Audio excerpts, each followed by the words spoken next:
நிறைய விமனுக்கு வந்து மெனோபாஸ்க்கு அப்புறம் என்னோட லைஃபே ரொம்ப சேஞ்ச் ஆயிருக்கு. எனக்கே என்ன பிடிக்கல. நெறைய கில்ட், நெறைய டிப்ரஷன் இருக்கிறத நாங்க காமனா பார்க்குறோம். ஆனா, மெனோபாஸ் அப்படின்றது வந்து உங்களோட லைஃப்ல அது ஒரு சாப்டர். அந்த சாப்டர நாம எப்படி வந்து எஃபெக்டிவா ஹேண்டில் பண்ண போறோம்? ஃபர்ஸ்ட்டு வந்து ஒரு மெனோபாஸ் வரும்போது மென்டலாவும், பிசிக்கலாவும் நெறைய சேஞ்சஸ் நமக்கு ஏற்படும்.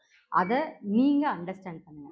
சில நேரம் தேவையே இல்லாம டக்குன்னு உங்களுக்கு வந்து ஒரு கோவம் வருதா? ஃப்ரஸ்ட்ரேஷன் வருதா? என்னடா லைஃப் இது அப்படின்னு தோணுதா? இது உங்களோட ஹார்மோன்ஸ் பண்ற ஒரு விஷயம் தான். அத நீங்க கொஞ்சம் அட்ரஸ் பண்றீங்க அப்படின்னா, அதுலருந்து எப்படி நம்ம எஃபெக்டிவா ஒர்க் பண்ணலான்னு உங்களாலயே புரிஞ்சுக்க முடியும். உங்களோட மூட் சேஞ்ச் ஆகும். அதே மாரி உங்களோட தூக்கம் சரியா இல்லாம போகும். பல நேரத்துல எது மேலயும் ஈடுபாடு இல்லாம இருக்கும். இது உங்களோட ஹார்மோன் சேஞ்சஸ்னால வர ஒரு விஷயம். இத நம்ம எப்படி எஃபெக்டிவா ஹேண்டில் பண்ணலாம்? இவ்ளோ நாள் நமக்கு இவ்ளோ நாள் ஹேண்டில் பண்ணிட்டு இருந்த ஒரு விஷயம். ஒரு பீரியட்ஸ் அப்படின்ற ஒரு விஷயம் இப்ப திடீர்னு இல்லாம போகும்பொழுது, மென்டலாவும், பிசிக்கலாவும் நம்ம நெறைய சேஞ்சஸ நம்ம பார்த்துட்டு இருக்கோம்.